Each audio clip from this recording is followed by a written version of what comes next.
What is up, guys? So obviously I've been doing these about minute videos on Instagram doing the beer reviews for a while now, and I wanted to try for Friday night something a little bit longer form, go a little bit more in depth on the beers, give you a little insight, how we get them, when they're releasing. So the two that I've reviewed the last two nights are the Odd Side Double Dank Juice and the Singlecut Weird and Gilly, both hazy IPAs. You can kind of compare here. I don't know if you can tell by the color, but just by looking at this one looks and like it's going to be a little bit more piney, and it is. It's just such a freaking good beer. Both of these are kind of two different kinds of beer. So start with the Double Dank Juice from Odd Side. We've never had this one from them. The Dank Juice series has been a rotating series, different hops used in the IPAs.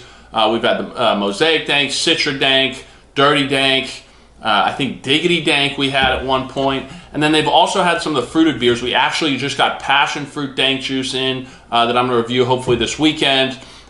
We got, what else have we got? Pineapple Dank Juice, Tangerine Dank Juice. So it's been a killer series. This one might be my favorite so far. I haven't tried pineapple yet, and I haven't gotten to try passion fruit yet, but this one is a really good beer. The 9.9%, as I said in the review, it's just a killer combo of the smoothness that you get from a haze bomb, but also that nice piney resin flavor that sometimes IPAs are a little bit lacking these days. So this is incredible. It was brewed 2 weeks ago. So it just came off the truck, just released this morning. Super, super fresh. When we get stuff from Odd Side, we get it about once a month.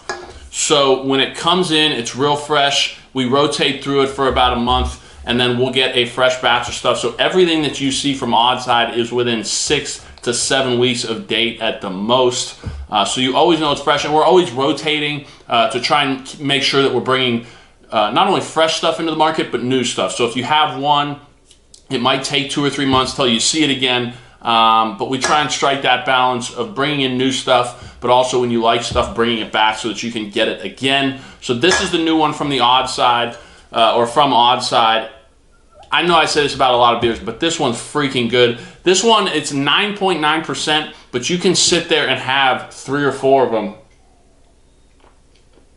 Man, honestly, and for a Friday night, being able to sit down and have 3 or 4 9.9%ers after a long week, watching some football, baseball playoffs, whatever it is, hockey, it's just, that's my kind of beer, especially for a Friday night. And then this one, I'm sure a lot of craft beer fans have had this one before. It's been around basically since we started bringing Singlecut in. It's the Weird and Gilly.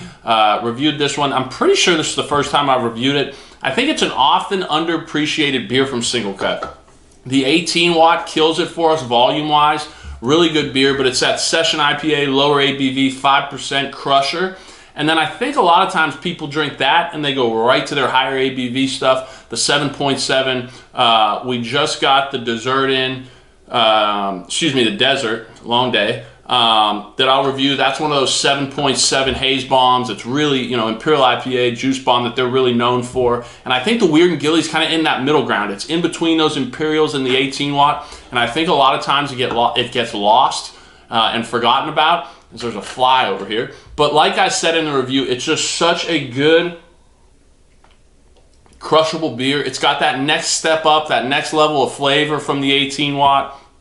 Got the little bit extra kick alcohol-wise, but it's not too flavorful, not too rich. A lot of times with these Imperial IPAs, I'll have 2 or 3 and that's enough for me. It's a little bit sweet, a little bit almost too much flavor, too much body, and I got to switch to something else. For me, this is one that I could sit and drink all night. And I think when you're able to strike that balance between that drinkability and this level of flavor, it's a really, really high level beer. And I can't say enough about the Weird and Gilly. I have to say, we have been selling it more and more lately. The sales for this beer in particular have been growing like crazy. We've been getting more and more fresh batches in. The way we get Singlecut in is there's a couple of core beers. So there's core beers that they have available almost all the time that they're brewing every other week fresh. So stuff like 18 watt, Softly Spoken Magic Spells, Weird and Gilly, and Hop Sounds. I think those are like their 4 main core beers. So the nice part about that is this beer getting brewed every 2 weeks, you know you're getting it fresh.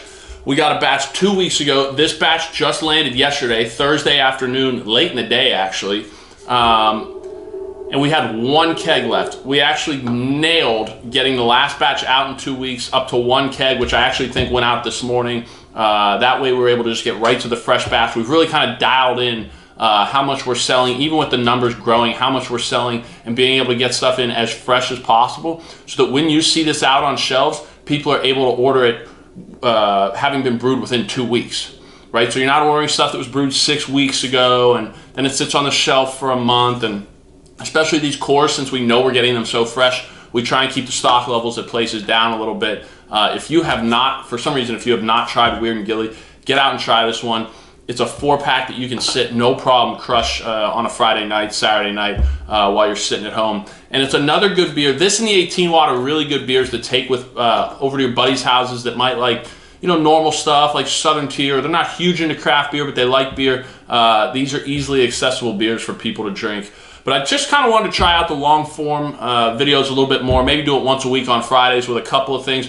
As some of you may know, we release everything new for the week on Fridays. So a chance to kind of highlight a couple of the bigger beers that we're releasing that week in a little bit more of a long form, so it's not just 1 minute. Leave feedback in the comments below. Kind of let me know what you thought of this, what you think I should do moving forward. But like I said, these two are some killer IPAs. I'll have a couple of other reviews going up this weekend for some of the other stuff. The Desert and a couple other new beers. Hopefully that passion fruit dank juice.